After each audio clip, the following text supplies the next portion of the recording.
Hey, you've made it. This is your last assignment. Assignment 4, synonyms and antonyms. So you're going to click on classwork and you're going to click on your assignment. Then you're going to go to view assignment.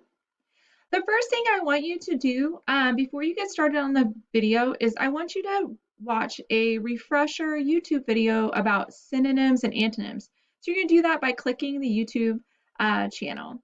After that, you're going to complete the worksheet. Click on the worksheet.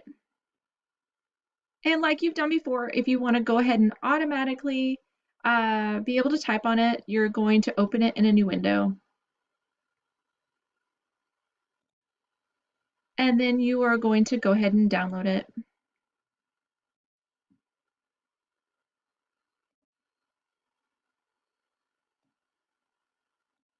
All right, so you can enable editing here. Now, just a reminder, antonyms are words that have the opposite meaning. Warm is an antonym for cool. They are opposites. Strong is an antonym for weak. They are opposites. Synonyms are words that have similar meanings. Huge is a synonym for gigantic, and soft is a synonym for quiet. Now, tell whether each pair of words are synonyms or antonyms.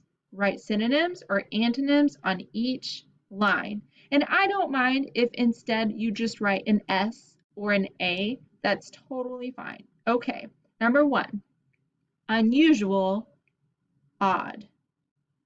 2, bright, dim. 3, happy, unhappy. 4, soaked, dry. 5, ancient, old. 6, fast, speedy. 7, icy, freezing. 8, remember, forgot. 9, illness, sickness. 10, delicious, yummy. 11, draw, sketch. 12, friend, enemy. Okay, get your A or your S typed in and turn that in, and you will be all finished, sir. Thank you. Let me know if you have any questions.